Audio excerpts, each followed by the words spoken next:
So we're getting more guests entering the church right now. As soon as they're in their seat, those of you that have been here a while will hear our last and final speaker in this cycle of 5 historic figures that we are presenting today.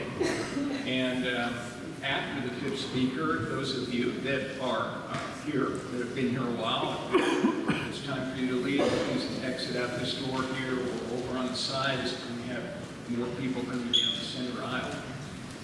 Thank you so much for being here. As we said at the beginning, to celebrate this 136-year-old historic wooden structure in Salinity. Every penny that's earned from this fundraising goes into the structure itself. And those of you that have been here have observed some of the repairs and painting and things that it takes on a church, a wooden structure this old. So I think we're ready to start with our last speaker.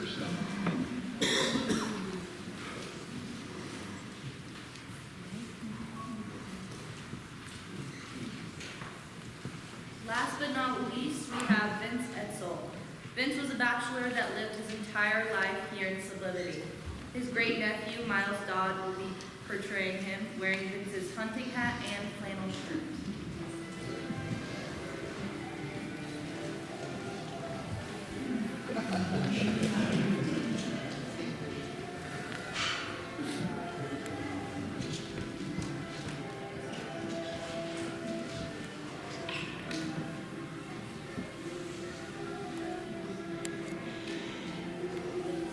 Sounds pretty good, if you ask me. Well, it's sure nice you all took the time to stop by here today. This is a bit out of the ordinary. I not one for the spotlight, but I hear it's for a good reason, and I do think I have something important for you to hear. It has something to do with that shrine behind me, about a stone's throw, but I don't want to get ahead of myself too much, so let me back up a second. My name is Vince Etzel, Vincent John Etzel, to be specific, and I was born on January 25th, 1920, to my papa, Peter Etzel, and mama, Philomena Duman. I grew up on Fern Ridge Road. I was number 5 of 8, so there were a few of us running around. From oldest to youngest, there was Leonard, Louise, Tilly, my buddy Ted, Al, Phil, and Pete. There was plenty for us doing growing up. Of course, on a farmhouse, there was plenty of chores, lots of work, but we also liked going hunting on Saturday night. But the rule was, with Mama, if you went out hunting Saturday night, you had to be at the breakfast table Sunday morning and ready to go to Mass. And we did that. And in other days, other nights, we'd spend our evenings coon hunting up by Mill Creek Prairie. Lots of fun. I liked recreation. I did all sorts of things. I was a pretty good shot with my .22. I liked skiing. I was a pretty darn good bowler. I even bought my own bowling ball. You can check that out. I can do a couple lanes later, maybe. But I was also very blessed with success in my farming and business career. I might attribute that to my academic success. You have to understand, in 8th grade at Fern Ridge School District 12, I was the top of my class. There were only 3 in my class. We won't spend too much on that. I lived at 380 Church Street for 59 years.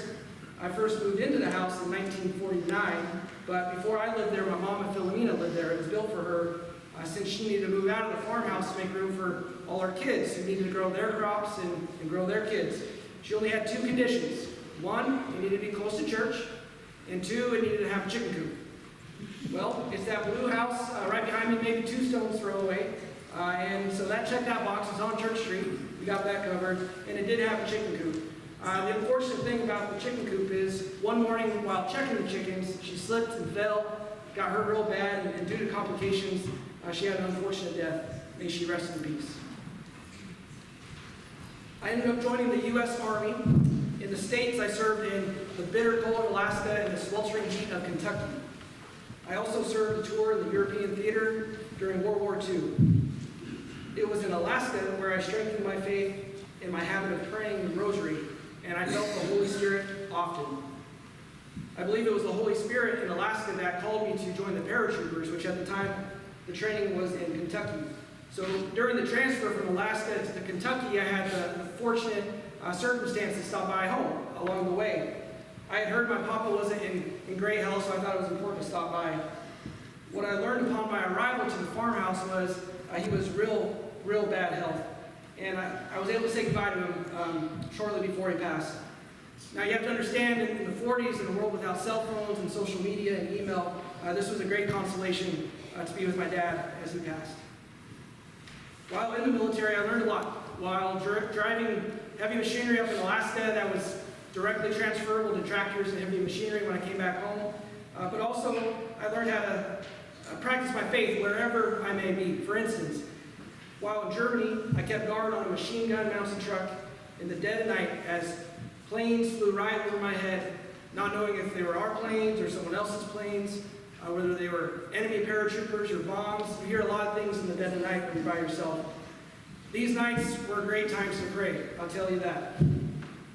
Even in these war times, I did find a chance to go to Mass consistently, because in these towns during the bombings, oftentimes the only structures left standing were the churches. Going to Mass there looks a little different. We had our weapons with us in the pews, but fortunately the people in the community understood.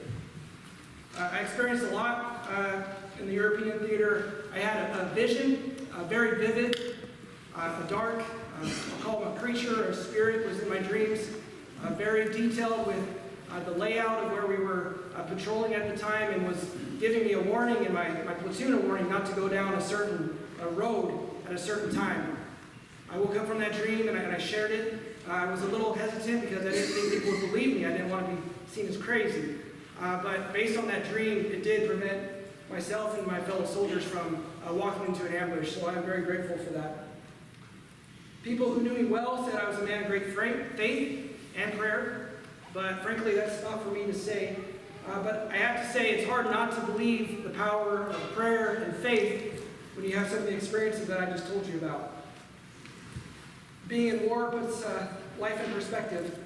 And so I remember praying a lot to God, and I made him a promise. I said, if you let me return home safe, I'll pray to you every day. And so I did. It's the least I could do. I was very grateful to return home. My brother Al and Pete also served. Al in the Navy, Pete in the Army, and my brother Ted kept things going at the farm while we were away. The four of us were very close. We farmed together. We were the Etzel brothers farm. We ended up farming until 1974 together. We grew all sorts of things: strawberries, cherries, prunes, green beans, sweet corn, and a bit later we also livestock. We were very busy farmers, whether it be sheep, cows, hogs, or horses.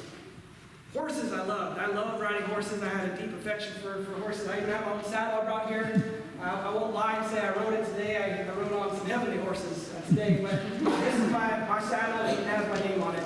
I love riding horses, going elk hunting. I went to confirmation class on horseback along with Elder Etzel.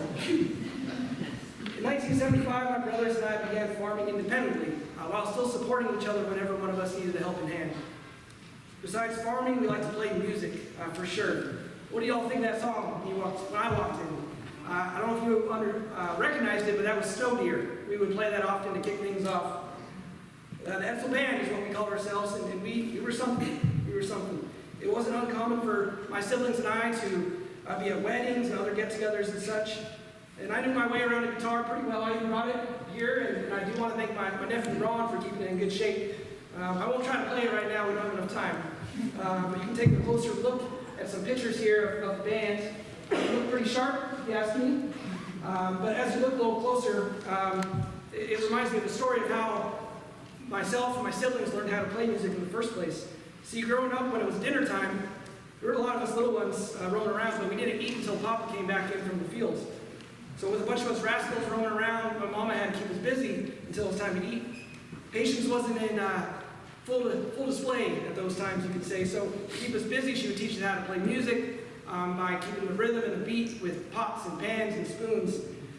Louise, the oldest, one of the older ones, she didn't play music as much because she was wrestling us around. She had to wrangle us. We were all the ones making the noise, banging around, things like that. She was helping Mama. But during those humble starts, we learned how to keep a beat and actually learn how to play music by ear. And we would break out our instruments well into our late 70s at Christmas parties at Anthony Hall, which, thank you, Father, for your namesake. A lot of good memories at Anthony Hall. Music sure is a beautiful, beautiful thing. Well, I'm glad you've stayed here for this long. I did keep the best story for last. I mentioned I spent many years living in that blue house over on Church Street, which was a blessing because I was a long-time parishioner here at St. Boniface. I enjoyed attending here very much. I was very active in my faith, very active in the Knights of Columbus. Again, thank you, Father Anthony. St. Anthony Council 2439. For 70 years I was a member, 70 years, 7 decades. And I prayed daily, especially the rosary, to our Mother Mary. In fact, no matter how tired I was from a long day of farming, I was always finding time to pray. I often would pray at my cutting board in my kitchen. And some would say even today that you can see an indent in the floor because I would pray there so often.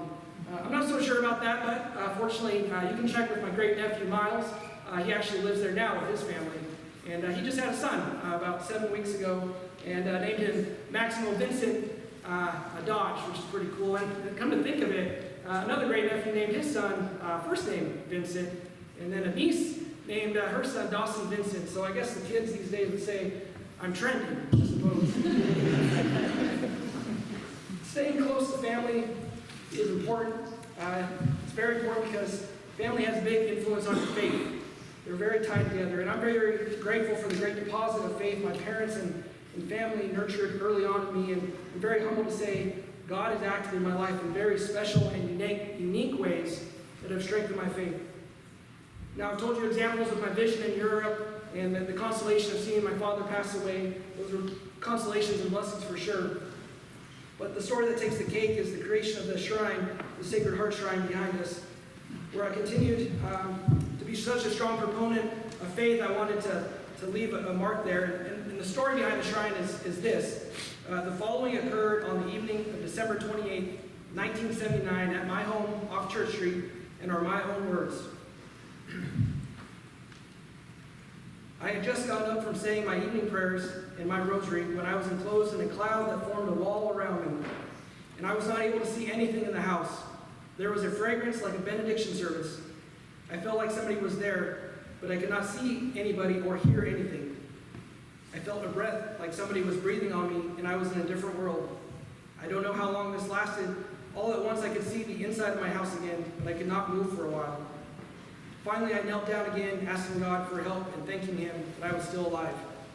After a few prayers, I went to bed wondering what it all meant and where I had been. I was in bed on my back with my head facing the door and the pictures of Jesus and Mary on the wall. My bed light was still on when a cloud came right through the almost closed door and raised higher as it moved to the foot of my bed. My head and eyes moved with the cloud, and Jesus and Mary appeared. Looking down at me, Jesus on the left, Mary on the right, they did not move their eyes that looked alive and real and did not blink. All features of the head, arms, and chest looked like a real person. I looked at Mary's eyes, and she looked at my eyes. She had a big, loving heart that covered her chest and hands. The heart was a red color that looked alive.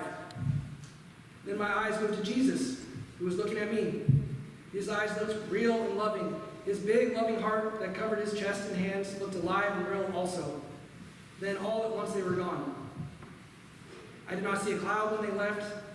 They did have the same face as the pictures I have in the house that Papa and Mama had on Fern Ridge Farm. Still to this day, over all those years, the appearance of all the details are so real in my mind. Jesus and Mary controlled my emotions and actions that night. They kept me calm and guided me in my decisions through my life. I spent many hours in church asking for their help. They answered my prayers through all these years to find the right people to reveal the vision to and help me write this letter of my experience when you came to my house in a special vision. Now, what I just read to you was kept very private during my life. Not so private anymore. It's actually posted inside the shrine for you to read for yourself later if you want. But during my life, I kept it very private until my peaceful passing at Marion Estates, again, right over there, maybe 3 stones throw, July 21st, 2008. While alive, I only shared my vision with 2 people, Father Dernbach, former pastor here, and my niece, Carrie, who was very faithful in keeping the story protected, who I'm very grateful for. You have to understand, I had a special relationship with my nephews and nieces. I was a bachelor my entire life, and so my nephews and nieces were like my own kids. So it was very special to have my niece Carrie involved in stewarding my vision and be a part of the creation of the Sacred Heart Shrine after my death. I did bring some brochures over here if you're curious to read about more detail, especially the stained glass is a personal fave. I wanted the shrine to be on church grounds and give honor and glory to Jesus and Mary for it to bring all people back to Jesus. Overall, my intent is the shrine will be for people who can pray and ask for special graces and guidance. I thought this vision was best shared after my death, and so I'm here right now. Thought it'd be a good idea for this tombstone talk to share it. And I really do hope you spare a moment. If you have anything on your mind, on your heart that you're stressful or anxious about, that you stop by there and ask Jesus and Mary for grace and guidance, because that's what it's there for. And if you need a prayer partner, now you know where to find me. And I do truly hope to see you later, and God bless. And I do thank you for coming to this event. And don't forget about the chicken dinner, the chicken soup dinner that is. I hear it's pretty good in the live auction, or the silent auction. Excuse me. Thank you very much. God bless.